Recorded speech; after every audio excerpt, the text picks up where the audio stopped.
Daily ഉണ്ടാക്കുന്നതിന് വ്യത്യസ്തമായിട്ട് ഒരു ചെറുപയർ കറി ഉണ്ടാക്കാം കേട്ടോ. ഇത് പുട്ടിനും ചപ്പാത്തിക്കും ചോറിനും എന്തിൻ്റെ കൂടെ വേണമെങ്കിലും കഴിക്കാം കേട്ടോ. അത്ര ടേസ്റ്റാണ്. വെളിച്ചെണ്ണ ഒഴിച്ചിട്ട് കടുക് വറുത്തു, ഇഞ്ചി, വെളുത്തുള്ളി, സവോള, ചെറിയുള്ളി ഉണ്ടെങ്കിൽ ചെറിയുള്ളി ഇടാം. ഇവിടെ ചെറിയുള്ളി തീർന്നിരിക്കുമായിരുന്നു. ഇഞ്ചി വെളുത്തുള്ളിയൊക്കെ ഓപ്ഷനിലാണ് കേട്ടോ. പിന്നെ ഒരു പച്ചമുളകും ഇടുന്നുണ്ട്.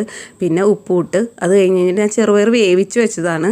ഇത് നമുക്ക് കുക്കറിലും ആക്കാം കേട്ടോ. കുക്കറിൽ ചെറുപയർ ഇട്ടിട്ട് ചെറിയുള്ളി വെളുത്തുള്ളിയൊക്കെ പച്ചമുളകും കീറിയിട്ടിട്ട് വേവിച്ചിട്ട് അങ്ങനെയും ആക്കാം.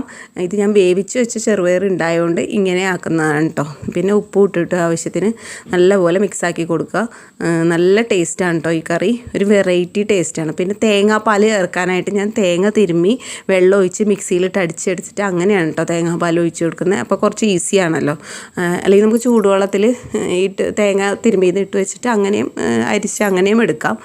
ഞാൻ ഇതുപോലെ എടുത്തിട്ടുണ്ട്. അപ്പോൾ പെട്ടെന്നാവുമല്ലോ. എന്നിട്ട് അത് ഒഴിച്ചു ജസ്റ്റ് ഒന്ന് ഇങ്ങനെ ഒന്ന് ചെറുതായി തിളച്ച് കഴിയുമ്പോൾ ഓഫാക്കി. എന്നിട്ട് കുറച്ച് വെളിച്ചെണ്ണയും കൂടി